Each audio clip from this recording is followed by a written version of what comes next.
mica d'equilibri, estic fent aquí amb això. Bueno. Vale. Què vols?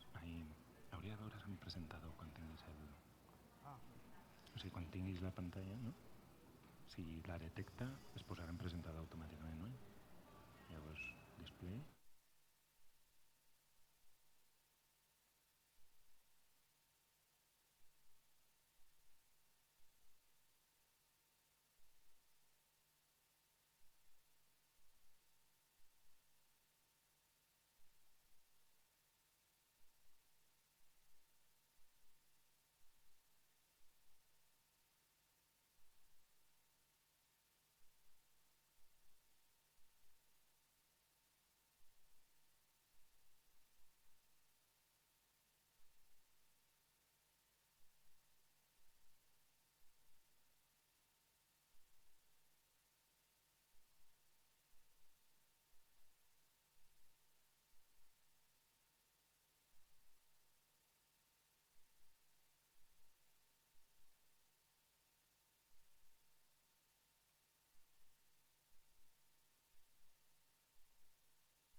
Hola, hola. Hola. Hola. ¿Sí? ¿Sí? Pues hola, Sitges. No veo nada, pero está Sitges ahí. Soy Ferran. Es una pena que no vea nada porque hay mucha gente que conozco y que me apetece ver, pero es un placer estar aquí. Vine hace muchos años como jurado y es muy guay estar encima del escenario, más en este sitio tan chulo. Mi nombre es Ferran, soy un director creativo independiente. Esto se puede ser por vocación o por necesidad. Yo lo he sido durante 7 años en total y es una pregunta que todavía no lo sé, si lo hago por vocación o por necesidad. Pero quería darle las gracias al festival por ser osados y por complicarse la vida haciendo un cartel como el que se ha hecho este año, ¿no? Que es mucho independiente, mucho forajido, ¿no? fuera del circuito. Y eso me parece que nos enriquece a todos. Yo, como freelance, actualmente trabajo para Nike. Tengo la suerte de trabajar para Nike Europa durante 9 meses o algo así. He trabajado con ellos con anterioridad. Pero también trabajo como con clientes en proyectos bastante largos. Por lo general, estas son algunas de las agencias, Oatly, sobre todo agencias de Inglaterra, que es donde he vivido durante casi 7 años, y de alguna manera donde todavía sigo conectado, ¿no?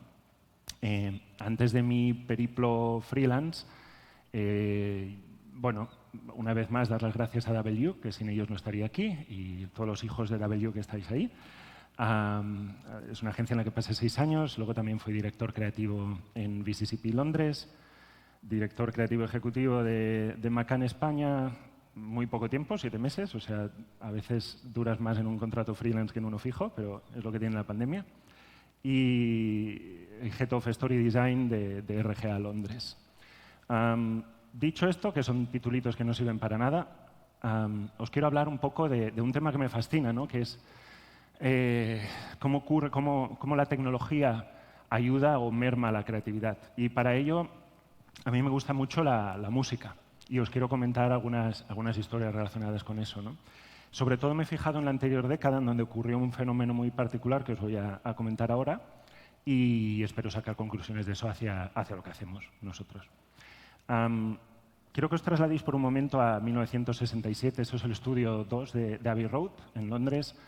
Y después de 2 meses, interminables sesiones de alcohol y drogas, los Beatles están allí para grabar un tema que sería uno de los definitorios de la música moderna, ¿no? El tema se llama Day in Life y seguramente muchos lo conocéis por lo psicodélico y lo complejo que es, ¿no?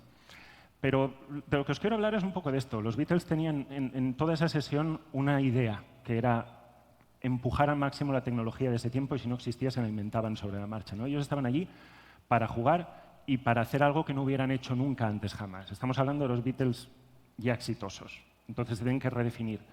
Y bueno, entre muchas cosas que hicieron fue meter a 42 violinistas a repetir una nota determinada, que luego os la voy a poner, una y otra vez. Pensad que se grababa con 4 pistas en aquel momento y los Beatles, por tanto, tenían que ir grabando todo una y otra vez, ¿no? Para generar ese efecto que querían. Eso generó que es la primera grabación en 8 pistas de los Beatles, un año antes de que EMI, que era su productora, perdón, su discográfica, dispusiera de esa tecnología de 8 pistas. O sea, se inventaron 2 loops de cintas, que si veis el documental de los Beatles, que está muy bien, por cierto, lo explican, pero es una locura de innovación que ocurre para llevar a cabo su visión, ¿de acuerdo? El acorde final que vais a escuchar de piano, hay un reverb que se extiende, tardó 2 días en hacerse ese reverb, ¿de acuerdo? Sobre todo quiero enfatizar eso, ellos no estaban ahí para hacer ese álbum, estaban para hacer cosas que jamás antes se habían hecho. Y yo la paso en un momento en un slide. El resultado de esas sesiones es el Sgt. Pepper's Lonely Hearts y fue considerado en 2003 y en 2009 o 2010 el mejor álbum del siglo XX, ¿de acuerdo? Más allá de la portada más friki de los Beatles. A ver, que conste que yo escucho hip hop, cuidado, pero que quiero decir, no quiero sonar viejo, pero esta pregunta nos la hemos hecho todos. Y sobre todo también, si sonaba mejor, si sonaba siempre a lo mismo, la música de ahora y la de antes no. De alguna manera, resulta que es verdad, y no lo digo yo. Por una vez, el Consejo Superior de Investigaciones Científicas de España tuvo el gusto y la decencia de emplear sus neuronas en algo que nos interesaba. En 2012 se hicieron esa misma pregunta y uno de los estudios que ya salió ahí a principios de la década pasada es que sí, que todo suena igual. Y analizaron 500.000 canciones en ese periodo de tiempo, de 1955 al 2010, con muchas variables, muchísimas. Muchos algoritmos analizando, muchos técnicos interpretando lo subjetivo de eso y lo objetivo de eso. Básicamente, factores como la complejidad armónica, que es el número de instrumentos o la riqueza de escala, llevan declive desde 1965. La diversidad temporal, que esto es de cuánto de diferentes son los tiempos y los compases de las canciones entre ellos, ¿no? en ese catálogo, lo mismo, lleva haciéndose todo más lento y más en acordes mayores, que es por lo general alegría y facilón. Y sobre todo después los niveles, el fenómeno de que tengan que sonar las músicas en compresión, ¿no? A través de plataformas de streaming, genera que la compresión dinámica, los rangos de las canciones se achaten para optimizarlas, ¿no? Entonces no hay diferencia, no hay esos matices por los que los Beatles habían pasado 2 días grabando en el estudio. Entonces, o sea, esto es humano, ¿no? Al final todos reaccionamos ante la complejidad de una manera bastante conservadora y en el camino no nos damos cuenta de lo que nos estamos cargando, ¿no? La razón por la que la industria de la música ha ido comportándose así es controlar el riesgo. Antes la gente votaba a los artistas que les gustaban comprando sus álbumes y eso dejó de ser el tema, ¿no? Es decir, las discográficas ponían canciones en la radio y se vendían en álbum. Eso no pasa. De hecho, pasa 0. O sea, eso es una cifra que todos os podéis imaginar, lleva en declive siglos. El coste medio con la superfragmentación de canales que tenemos hoy en día, para colocar un artista en el chart de Estados Unidos, de los más escuchados, el coste medio es de 500.000 a 3 millones de dólares. Eso es una burrada, es una auténtica burrada, para jugártela a la lotería, ¿no? Entonces, claro, ¿qué hicieron los estudios durante la década anterior y la pasada? Imponer sus gustos. O sea, ver cuál es el producto más rentable que pueden sacar y machacarlo. Hay una noción de psicología, que seguramente conocéis, que se llama el efecto de mera exposición y es de un psicólogo que se llama Robert Zasong, que básicamente explica la razón por la que tú al principio el Gangnam Style te repele, pero luego de escucharlo 3, 4, 5 veces, te va apareciendo hasta que tiene su coña, ¿no? Y lo mismo con la Macarena, lo mismo con muchos temas facilones, ¿no? Esta es la lógica que la publicidad de display ha llevado al extremo. Es si no te puedo conquistar, lo que voy a hacer es perseguirte con anuncios tirando mediocres, pero que por huevos al final llega un momento en el que te familiarizas con esa marca. Esta exposición repetida a un mismo estímulo para generar atracción hacia él, creó verdaderos monstruos que todavía perduran hoy en día. Esta cifra es muy loca. O sea, el 1% de artistas facturan el 77% de ganancias de las discográficas. No sé cuál es la cifra del negocio publicitario, pero tampoco se aleja mucho. Estaremos hablando de un 5, un 10%, creo, de agencias que facturan el 80% de negocio. La consecuencia de esto es que durante las 2 últimas décadas el underground no ha tenido presencia en la radio. O sea, tú enchufas la radio y escuchas las mismas cosas una y otra vez. Y siempre suelen venir de los mismos. ¿Sabéis qué tienen en común todos estos nombres que ahora nos parecen como viejos, ¿no? Pero bueno, estaban en la radio hasta hace 5 años y todavía muchos de ellos siguen? ¿Sabéis lo que tienen en común todos ellos? Estas 2 personas. El de la izquierda se llama Max Martin, el de la derecha se llama Dr. Luke. Y os estoy hablando de la factoría del pop, como les denominó el Guardian hace tiempo. Max Martin, en 2016 solo, colocó 24 números 1. Son productores y estamos hablando de una persona que colocó 24 números 1 en Estados Unidos en un año. Durante los años previos colocó más de 100 canciones en el top 100, incluyendo el Baby One More Time de Britney Spears. El de la derecha es Dr. Luke. Su fortuna estimada son $150 millones. Todos los estudios trabajaban con ellos. Todos. Es un gran embudo de todo lo que es el mundo pop hacia lo que les conviene, que es la música publicada. Eso se conoce como el Shazam Effect. O sea, la labor de ellos dos, junto con la del pretest en música, ¿no? Los estudios empezaron a organizar sesiones de escucha y sesiones también de pasar esos temas en beta a través de algoritmos que les decían qué probabilidades tenía esa canción de entrar en el chart. Eso generó, evidentemente, un efecto, ¿no? Que no es muy bueno, diría yo, para la creatividad. Y es que la radio duplicó el número de veces que sonaban los números 1 y dividió la diversidad de números 1, de artistas detrás de esos números 1, ¿no? Y eso puede ser muy bueno para el business, pero como dice este artículo del Atlantic, quizás es malo para la música. Lo que os quiero contar es que esa complejidad de algo tan complejo, que todavía a día de hoy no sabemos, como las audiencias, no sabemos decodificar, trajo un modelo que es muy conservador, que es vamos sobre seguro, no nos la juguemos, pongamos todo por un algoritmo y que nos diga si eso va a funcionar o no va a funcionar. El resultado fue devastador. El resultado, uno de ellos, hay un blogger que se llama Patrick Masha-Metzger que identificó como muchísimas canciones usaban lo que él le llamó el millennial whoop, el whoop de los millennials. Y os pongo un vídeo que lo explica muy claro lo que es.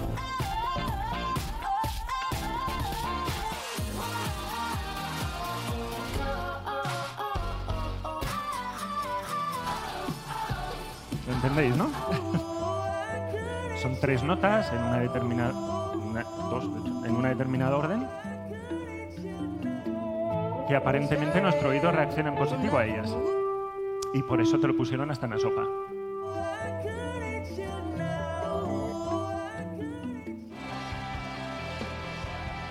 Os invito a que veáis el vídeo, tiene mucho tiempo ya, evidentemente, pero te vuela la cabeza, está en todas partes. Bueno, la cuestión de lo que os quiero hablar es que mientras la industria priorizaba la rentabilidad, la creatividad se marchó a otro circuito, ¿no? Y eso es lo que estamos viendo ahora en los albores de la nueva década, ¿no? Que de alguna manera gente como Bizarrap está conquistando el mundo desde su habitación, ¿no? Y gracias a Dios que es así, y gracias a Dios que esos artistas underground pueden tener visibilidad tanto mayor de lo que les podría dar un gran estudio, ¿no? Y os preguntaréis, ¿esto solo pasa en la música? No, en el cine optaron por algo muy similar. Optaron por usar IA, tan de moda que está, el cine lo lleva usando desde hace tiempo. Por ejemplo, Cinelytic se vanagloria de usar datos de 95.000 películas y 500.000 profesionales. Warner Bros. Es partner de Cinelytic. Lo que ellos hacen es que en función de quién va a estar en tu película y el calendario de lanzamiento y muchas otras variables, te dan un porcentaje de éxito, ¿de acuerdo? Con un 85% de fiabilidad. Y os digo, ¿creéis que eso hubiera acertado, o sea, hubiera apostado por Robert Downey Jr. para Iron Man? Este señor en 1996 Le arrestaron porque se había escapado de un programa de rehabilitación 3 días después y estaba conduciendo su coche por en medio de Los Ángeles, lanzando ratas imaginarias por la ventana, desnudo, cuando le pararon las autoridades. Claramente, si el algoritmo hubiera pillado esto, este no hubiera sido el actor escogido ni sería el actor mejor pagado de la anterior década, ¿no? Otra que usan es Scriptbook. Scriptbook lo que hace es analizar scripts y en menos de un minuto te lee un script, le asigna 400 parámetros en función de estructura, de diálogos, de emociones y suele acertar, dicen, en un 83-86% de las veces versus el 27-31% de un humano. De nuevo lo mismo, ¿no? La complejidad de las audiencias está trayendo un modelo muy conservador. ¿Y los resultados? Pues los resultados es que la gente tira sobre seguro.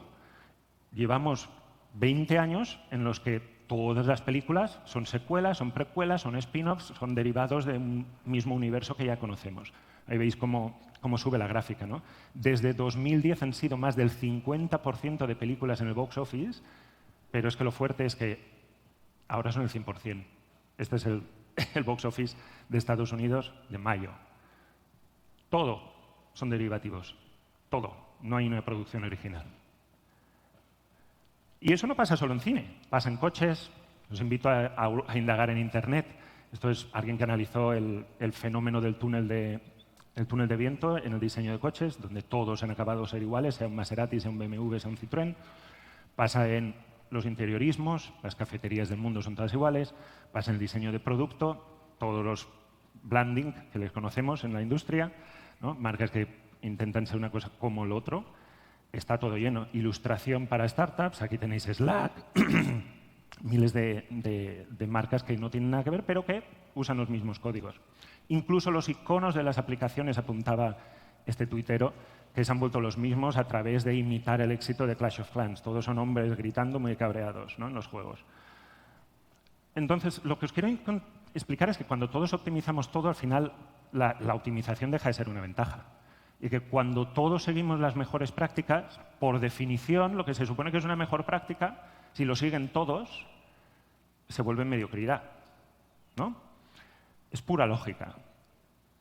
Al final, por lo que estamos todos aquí, si nos dedicamos al mundo de diseño, publicidad o marketing, es para diferenciar. O sea, si nosotros no conseguimos que nuestra marca sea diferente de la del lado, apague y vámonos. Verdaderamente estamos mucho mejor con una inteligencia artificial. Y si el que lo quiere comprar no lo va a entender, pues apague y vámonos porque nos hemos cargado a la industria entera, ¿no? Nuestro trabajo no es hacer marcas homogéneas, nuestro trabajo es transgredir esa homogeneidad, ¿no? El tema está en que para hacer esa homogeneidad, para transgredir esa homogeneidad, perdón, lo que necesitas son dos elementos, ¿no? Es entender que la creatividad no es lineal, es muy compleja y no es científica. Tiene mucho de intuitiva, tiene mucho de factores irracionales, tan irracional como el por qué buscamos ese determinado reverb durante 2 días en un estudio, ¿no? Si eso no lo cultivamos, la creatividad no florece. Y a mí me surge una pregunta que es, claro, veo la IA y lo veo como una bomba atómica, ¿no? Yo soy un apasionado de la tecnología, no me malinterpretéis, me encanta la IA, pero también veo que tiene un poder de destruir aquello en lo que trabajo. Y no precisamente porque me vaya a robar el trabajo, el puesto de trabajo, ¿no? A mí hay 3 cosas que me preocupan de la IA. Uno es el problema ético y de regulación, ¿no? Creo que tenemos que partir de un punto como creadores de orgullo y de defender a otros creadores. Y tenemos que reconocer que las inteligencias artificiales que están ahora mismo en circulación y teniendo tanto éxito, las privadas, están hechas a partir de descargarse Behance entero, sin permiso de esos artistas. Y me sorprende que podamos regular o clamemos. No, o sea, de alguna manera hay un clamar por regular algo como es la descentralización del dinero, que en realidad es hacer un sistema más transparente para todos, ¿no?, el blockchain, pero sin embargo nadie hable de regular la creatividad detrás de esos motores de IA, ¿no? Esto es una cita de una artista y activista que es una de las primeras que se reveló al respecto, ¿no?, que dice: no existe forma ética de usar la IA. Todas ellas están entrenadas con imágenes robadas y construidas con la ambición de reemplazar a sus artistas. Y esto es así. Esto es así. Evidentemente no podemos ser Metallica en un juicio contra Napster en 2000 y pico, pero tiene que haber un punto intermedio en el que se tiene que reconocer la fuente, ¿no?, el original. El segundo es un problema de sesgo. El problema de sesgo de aquellas personas que están a cargo de controlar la IA o de interpretar sus resultados. No tenéis duda, o sea, no tengáis duda de que una IA que midiera la efectividad de la publicidad no hubiera recomendado jamás a Kaepernick para Nike y evidentemente no hubiera creado una campaña como esta. Todavía no estamos ahí, por suerte. Vale. Poco le queda, ¿eh? Lo que sí que veo es que estamos todos con la ilusión de generar imágenes del Papa en skate o de extender las portadas de los álbumes o de lo que queráis, ¿no? Y eso es bueno, eso es guay, eso es jugar. Y sobre todo significa que todos tenemos acceso a herramientas que nos permiten, como apuntaba Ramón antes, un resultado muy, muy profesional, ¿no? Está democratizando tanto la creatividad como el craft. Pero ojo, porque también nos puede enterrar en mediocridad. Y no lo digo tanto por la tecnología, sino por el efecto que genera el uso de esa tecnología cuando la manejan los humanos, que son los ejemplos que os he puesto antes. Y a los hechos me remito. Esto es una nota, hace unas semanas anunció, por ejemplo, el partnership entre WPP, mayor conglomerado de agencias del mundo, y NVIDIA para usar inteligencia artificial para optimizar los anuncios, sobre todo el pieceo de los anuncios, ¿no? Pero en el fondo, todo el lenguaje que yo escucho al hablar de inteligencia artificial en publicidad, exceptuando las imágenes del Papa, no veo un lenguaje que nos aleje de las dos cosas que son la kriptonita, ¿no? Que es la productividad, la eficiencia, la efectividad. A mí no me interesa eso. Este es Martin Sorrell en mayo diciendo que, pues ya lo veis, ¿no? Que los efectos de esto van a mejorar la efectividad, la eficiencia y sobre todo nos va a cambiar completamente la productividad y la manera en cómo trabajamos. No lo dudo que cambie la manera en cómo trabajamos. Lo que sí que dudo es que nos cambie mejor. Le puede convenir a Martin Sorrell. ¿Me conviene a mí como creativo? ¿Y le conviene al público ese resultado? Que es un poco lo que ocurría con el cine. ¿Le conviene al público perderse a Robert Downey Jr. como protagonista en Iron Man?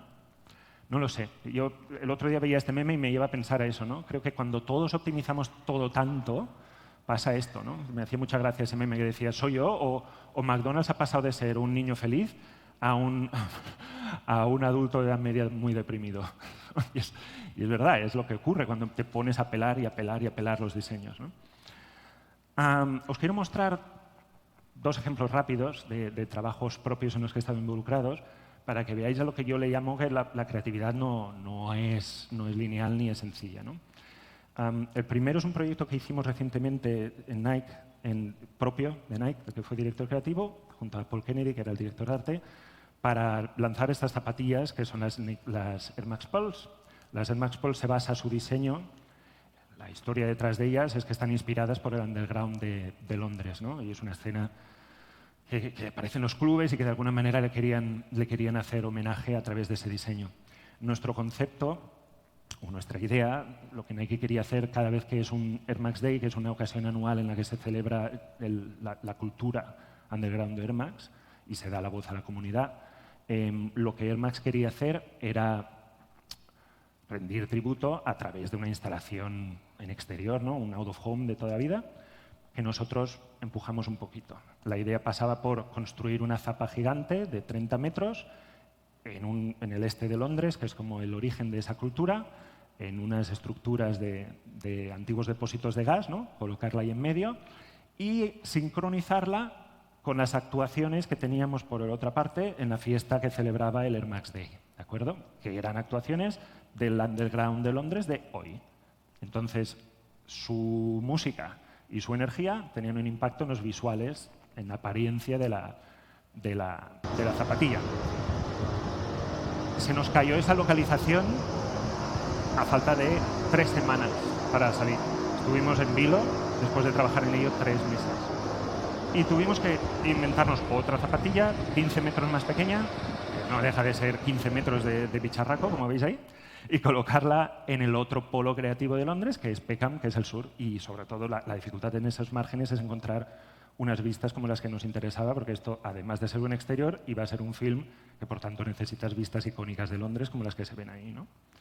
Entonces, así es un poco como funcionaba. Teníamos a los artistas, teníamos la energía del público que monitoreábamos con cámaras y con sensores, teníamos a Deito Manabe, que es un tipo que me flipa, que lo fuimos a buscar a Rhizomatics en Tokio, es un coder de la hostia, que usando una mezcla de software propio y de Stable Diffusion, de la inteligencia artificial, generó estos visuales generativos en tiempo real, que nosotros le llamamos el pulso del underground, ¿de acuerdo? Y que luego maximizábamos, como es el Max, proyectándolos en 360 sobre esa zapatilla. Esto es uno de los primeros tests que hizo Daito, para que veáis un poco la lógica de esto. Evidentemente es día 3 de trabajo, a partir de grabar a su perro, pasarlo por Stable Diffusion y pasarlo por su software. ¿Entendéis un poco lo que le llamamos pulso? ¿Vale? En función de la música, en función de la intensidad, en función del perfil de artista, se generan tipográficos u otros.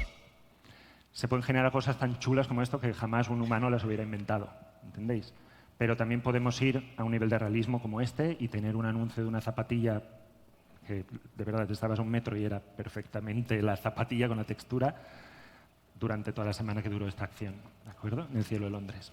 Y también podemos poner el claim de la campaña, que era maxed out, en esa zapatilla. O sea, podríamos hacer 1000 cosas. Os pongo la pieza final.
El fiestón no lo pudimos incluir del todo en el film porque no teníamos derechos de ciertos artistas, ya os lo digo, como los que veis acá. Pero bueno, fiestonaco, brutal y súper experiencia profesional, evidentemente. Otra experiencia parecida, pero muy diferente, para que no me digáis, bueno, es que siempre tecnología, es que es la innovación. No, esto es un spot de toda la vida. Es el spot que hicimos. Yo participé en él a través de Wieden & Kennedy, que era la agencia encargada de este proyecto, para Nike, para celebrar los 20 años de patrocinio entre Nike y el Barcelona. Tiene ya un poquito de tiempo la pieza, pero me sirve para hablar de lo que os quería hablar, que es, a ver, primero, en esta pieza la IA me hubiera podido ayudar mucho a día de hoy, pero tener un cliente y tener un entorno que entienda la complejidad de lo que se tiene en mente, eso es otra cosa. La pieza, como os digo, celebra los 20 años del sponsorship de Nike con el Barça. Y el concepto inicial iba a ser la pelota la pelota ens fa lliures, ¿vale? The ball makes us free. Queriendo decir que cuando el Barça tiene la pelota, él decide lo que hace, y cuando no la tiene el rival, pues está a merced de los demás, ¿no? Y por tanto sufre. Entonces, la pelota como canto de libertad, a propósito también en un tiempo en donde se hablaba un poco de ciertas causas que a todos nos conciernen, seamos independentistas o no. La idea para articular esto, la idea visual era pues, el bonito pattern de la ciudad, ¿no? el grid de Barcelona, de las manzanas de Ildefons Cerdà. Y usar eso como el leitmotiv para todos los gráficos. Usarlo como leitmotiv me refiero a hacer cosas así, en donde Ignasi Tudela, super crack, chapó por Ignasi Tudela, se sacó del gorro esta dirección de arte, en donde, además de ese concepto que habla de la relación entre el equipo y la ciudad, tienes un visual device que te ayuda a apoyar eso, ¿no?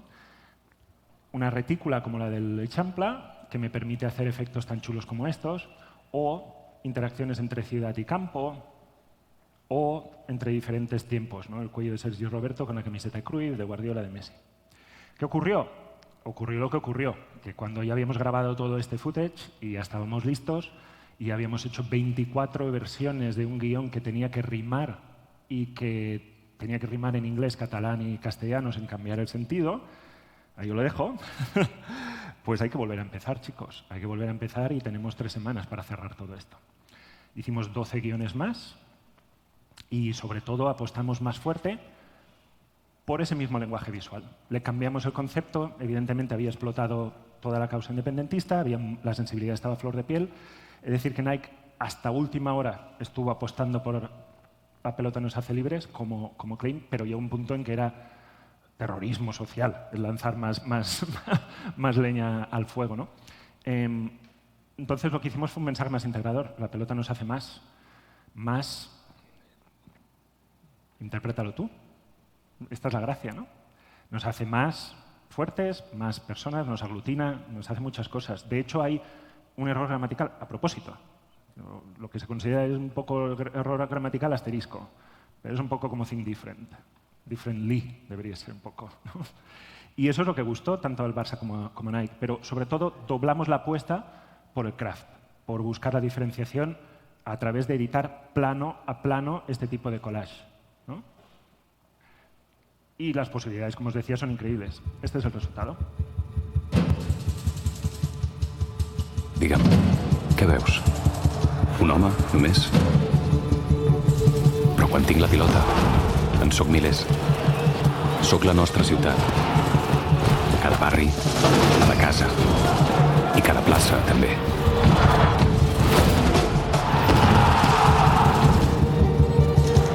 Quan porto la pilota, us porto a tots a dins.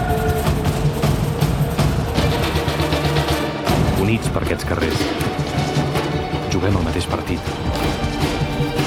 Al mateix temps. Sóc jo qui porta l'escut. Però ningú pertany més que tu.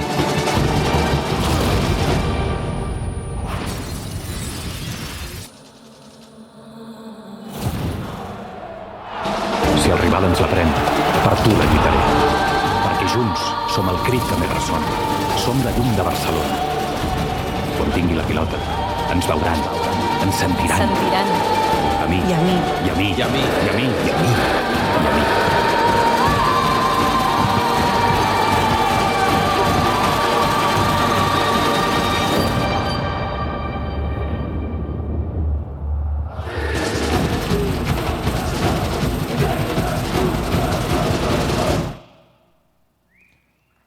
Vale. Lo que además tiene valor de esta pieza es que todo el equipo de producción, el director era Wally Pfizer, que es el DOP de Christopher Nolan, pero todo el equipo era catalán. La música se buscó a propósito una colla de percusionistas de Sants para hacerla, es una colla Kaboom. Y todas las personas que veis en el anuncio, todas tienen una historia con el Barça. De hecho, sí, está Rosalía cuando nadie la conocía, le dimos la oportunidad ahí, a última hora, empujamos mucho para tenerla ahí y a partir de ahí salió el álbum y lo reventó. Pero también está este señor que, por cierto, es capturado con el... Bueno, anyway.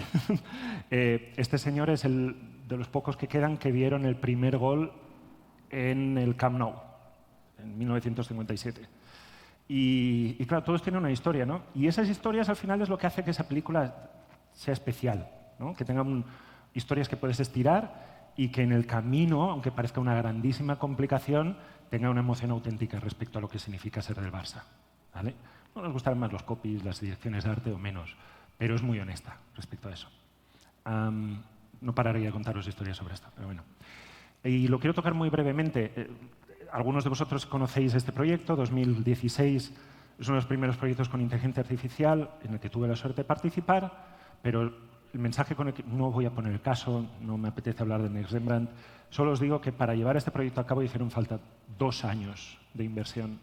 Yo lo he llevado 3 veces a clientes que me han dicho que no, el mismo cliente.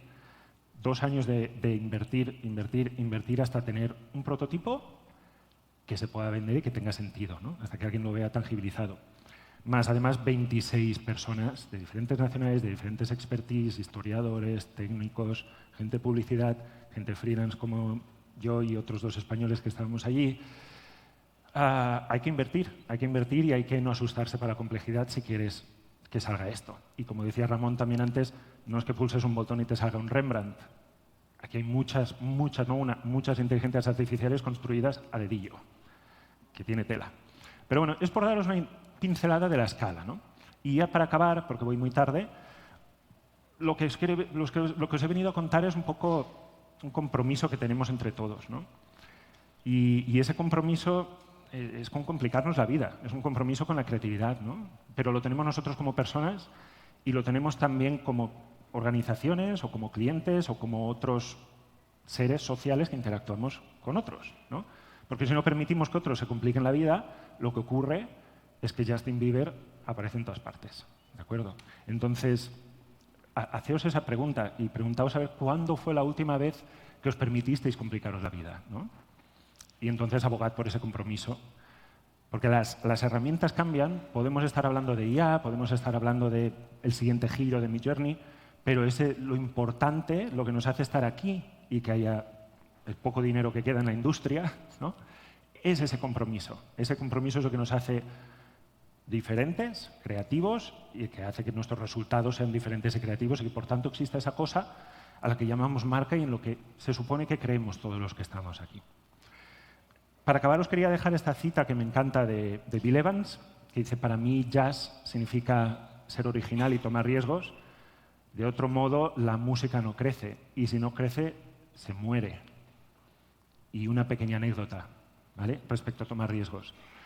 Cuando Miles Davis tenía la carrera acabada, o sea, acabada ya, era famosísimo, ¿no?, en 1970, se había cansado de tocar en cuartetos de jazz, y lo que decidió fue pasar unos días con Jimi Hendrix y hacerse amigo de Parliament Funkadelic.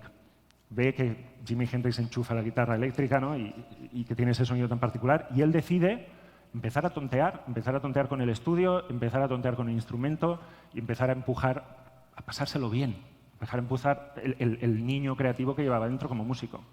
Lo que sigue es Bitches Brew, que está considerado uno de los primeros álbumes experimentales que juegan con el estudio como instrumento, y On the Corner, que es un álbum que nadie entendió, pero que hoy en día está considerado como uno de los orígenes del hip hop, del jungle, de muchos subgéneros, que, por ejemplo, nos pueden llevar a 2012, cuando Kendrick Lamar conoce a este señor, Kamasi Washington, que es un admirador de Miles Davis, y juntos hacen Pimp a Butterfly, que lleva a Kendrick Lamar a ser el primer artista de hip hop en ganar un premio Pulitzer. ¿De acuerdo? Hoy en día nadie duda que el jazz está de vuelta, está por todas partes, sobre todo en países de habla anglosajona. Y si no, está en espíritu, en escenas como trap, como hip hop, como cualquier escena que tenga un fuerte elemento de improvisación y de jugártela ahí. Lo que os quería contar es eso, ¿no? Amad el camino complicado porque es el que nos hace innovadores, pero sobre todo es el que nos hace necesarios. Y ya está. Muchas gracias.